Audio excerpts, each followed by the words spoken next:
Role play sir विवेक sir. Hello सभी अभिभावक आए हुए इस विशेष समागम में आप सभी का स्वागत है। क्लास 9 में क की छात्रा के द्वारा एक नाटक का अभिषेक क्लास 9 के द्वारा छात्राओं के द्वारा एक नाटक का संक्षिप्त परिचय मैं देना चाहूँगा जो इसके पात्र। तो इस छोटे से नाटक के द्वारा हमें ये मैसेज देना है कि हम पढ़े लिखे लोगों के बीच में संघर्ष करने चाहिए, अपनी संबंध नहीं रखना चाहिए, नहीं तो वे हमारे लिए क्या कर सकते हैं, मुसीबत और प्रॉब्लम खड़ा कर सकते हैं। इस नाटक के द्वारा ये पहला दृश्य है राजा और मंत्री का, जो आप देखेंगे। मैं चाहूंगा राजा और मंत्री को मंच पर बुलाया जाए।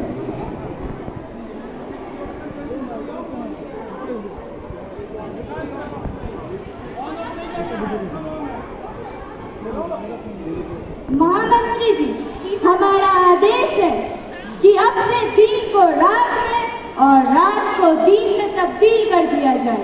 इसका अर्थ यह है कि अब से सभी लोग दिन के समय में आराम करेंगे, सोएंगे और रात के समय में सारे अन्य कार्यों को संपन्न करेंगे। साथ ही साथ सभी चीजों का मूल्य मात्र 1 गुड्डू होना चाहिए और जो हमारे इस आज्ञा का उल्लंघन करेगा सजाए मौत सुनाई जाएगी। हुक्म की तारीफ हो। चलिए महाराज, एक बार देखिए कि आपकी आज्ञा का पालन करना कर रही है। जी चलिए। अरे वाह, हम बहुत प्रसन्न हुए। सभी हमारी बातों का कितने अच्छे से पालन कर रहे हैं, हम बहुत प्रसन्न हुए। जी चलिए। कहाँ आ गए हैं? पता नहीं जिससे, मुझे भी नहीं पता, यहाँ तो कोई नजर ही नहीं आ रहा। जी गुरुद्वारा तो दूर दूर तक कोई दिख ही नहीं रहा। चलिए हमारे देखते हैं कोई शायद दिख जाए। हाँ चलो देखते हैं। शाम का दृश्य है और ये गुरुजी, मुझे बहुत भूख लगी है, चलिए कुछ खा कर आते हैं। मुझे भी बहुत भूख लगी है, चलो कुछ देखते हैं।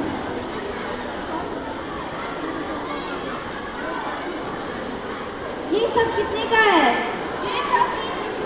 क्या सारे सामान 1 गुड्डू में? 1 किलो दाल दे दो। इससे मुझे अनुमान लग रहा है कि ये मूर्ख का देश है, हमें यहाँ रहना उचित नहीं होगा। नहीं गुरुजी, मैं यहीं रहना चाहता हूँ, यहाँ सब कुछ इतने सस्ते में है। तुम्हें रहना है तो रहो, तुम्हारी इच्छा, मैं तो जा रहा हूँ। ठीक है गुरुजी। अब इसके उपरांत राजा का ये दरबार का सीन है जिसमें एक फरियादी जो है आकर राजा से न्याय की गुहार लगाता है। राजा से मिलना है, प्लीज मुझे उनसे मिला दीजिए। अच्छा, आप यहाँ से तो मेरे इंतजार नहीं रहता हूँ। महाराज की जय हो। एक व्यक्ति है जो आपसे न्याय की भीख मांग रहा है, पेश किया जाए। जय हो महाराज की जय हो। कहो क्या समस्या है? महाराज मुझे न्याय दिलाइए। महाराज मेरे साथ बहुत बड़ा अन्याय हुआ है। यह न्याय की नगरी है, तुम्हें न्याय अवश्य मिलेगा। बोलो तुम्हें क्या समस्या है? महाराज आज सुबह जब मेरा भाई उस व्यापारी के घर में जब चोरी करने गया तो उसका दिमाग इतना कमजोर था कि उसके ईंटें उसके सर पर गिर के उसके मौके पर ही मृत्यु हो गई। महाराज मुझे न्याय दिलाइए। महाराज सैनिकों, उस अपराधी व्यापारी को पेश किया जाए। जी हुजूर।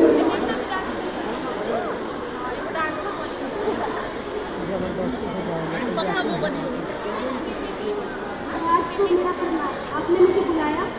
हाँ, मैंने तुम्हें बुलाया। तुम्हारे ऊपर यह आरोप लगा है कि तुम्हारी दीवार कमजोर थी, जिसके कारण इस बेचारे व्यक्ति की भाई की मृत्यु हो गई।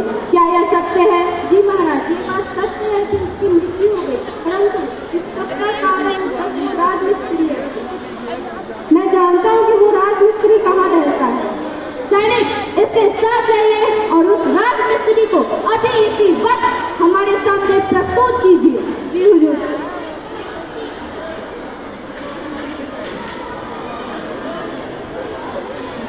महाराज क्या है?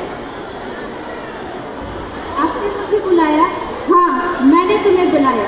तुम्हारे ऊपर यह आरोप लगा है कि तुम इस व्यापारी के घर की दीवार बहुत कमजोर बनाए थे, जिसके टूटने के कारण इस बेचारे व्यक्ति की भाई की मृत्यु हो गई। क्या तो यह बात सत्य है? जी महाराज, यह बात सत्य है कि यह दीवार मैंने बनाई थी, और जब मैं यह दीवार बना रहा था तो एक नर्तकी के घुंघरू की आवाज़ सुनकर मेरा ध्यान भ्रमित हो गया और यह दीवार कमजोर बनी, जिसमें मेरा कोई गलती नहीं। सैनिक, उस नर्तकी को इसी क्षण हमारे सामने प्रस्तुत किया जाए। जी हुजूर।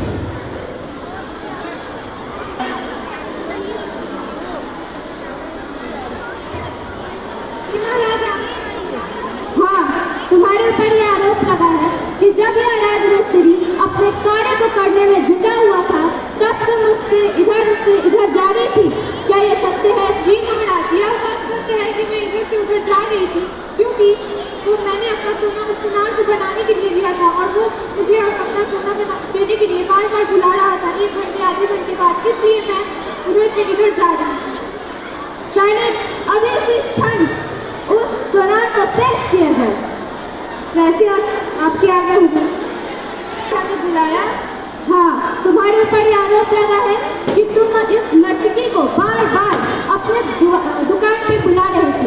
यह बात सत्य है कि मैं उस लड़की को बार बार अपने दुकान पर बुला रहा था, पर इसमें मेरी कोई गलती नहीं है। मैं किसी धनी व्यापारी घर का गहना बना रहा था, जो दूसरे घर से आती थी। सैनिक, उस व्यापारी को इसी क्षण हमारे सामने प्रस्तुत किया जाए। जी हुजूर।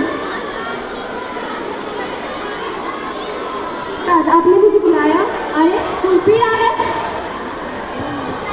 ये बर्तन वापस क्यों लेकर आए? ये वही व्यापारी है हुजूर। अच्छा, तो सारी मुसीबत की जड़ यह व्यापारी ही है। अभी इसी क्षण इसे फांसी पे लटका दिया। महाराज, मैंने क्या किया महाराज? तुम पे यह आरोप लगा है कि तुम्ही ने वो अपने गहने जेवरात उस सोनार को बनाने के लिए दिया था। परंतु उसमें मेरी क्या गलती है महाराज? वो मेरे पिता ने अपने जमाने में बनाने के लिए दिए थे। अपने पिता के धन दौलत, सुख संपत्ति सभी के मालिक तुम हो, तो उनके द्वारा किए गए पापों का प्रायश्चित भी तुम्हें ही करना पड़ेगा। सैनिक, इसी क्षण अभी कल सुबह फांसी के फंदे पर लटका दिया जाए। हुक्म की तालीम हो महाराज, हुक्म की तालीम हो। महाराज, ऐसा मत कीजिए। अरे, ये तो बड़ी हो रही है। हाँ महाराज।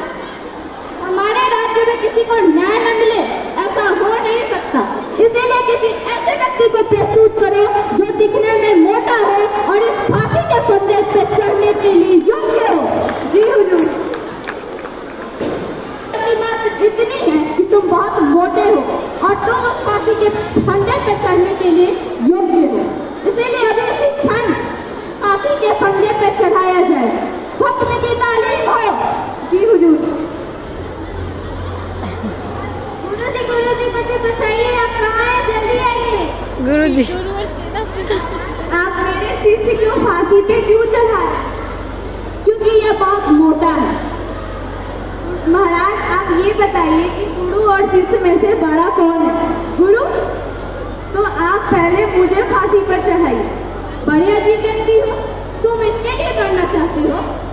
वो मैं आपको नहीं बता सकता। मैं इस देश का राजा हूँ, इसीलिए तुम्हें यह बताना ही हो। मैं अपने शिष्य से कुछ अकेले में बात करना चाहता हूँ। आज्ञा है। फांसी पे जो पहले चढ़ेगा वो अगले जन्म में पहले राजा बनेगा, और जो बाद में चढ़ेगा वो मंत्री बनेगा। ठीक है गुरुजी। महाराज, वो दोनों आपस में बात कर रहे हैं कि जो भी इस फांसी में पहले चढ़ेगा वो अगले जन्म में फिर से राजा बनेगा, और जो दूसरी बार में चढ़ेगा वो अगले जन्म में दोबारा से मंत्री बनेगा। गुरु और शिष्य को पेश किया जाए। जी हुजूर। आप दोनों निर्दोष हैं, आप लोग जा सकते हैं, जाइए। क्लास में जाइए। सैनिक, तुम्हें ये हुक्म दिया जाता है कि अंधेरी रात में जो व्यक्ति सबसे पहले आएगा उसे सबसे पहले फांसी के फंदे पे लटकाना है, और जो दूसरी बार जाएगा उसे दूसरी बार फांसी के फंदे पे लटकाना है। हुक्म की तालीम की जाए। जी हुजूर। मूर्ख होगा देश में, बुद्धिमानी की कमी है, और इस तरह से वे राजा बनने के लिए अपने लालच में मंत्री बनने के लिए वो फांसी के कक्ष पर चढ़ जाते हैं। नेक्स्ट टीम को आने का मौका दिया जाए और सभी स्टूडेंट्स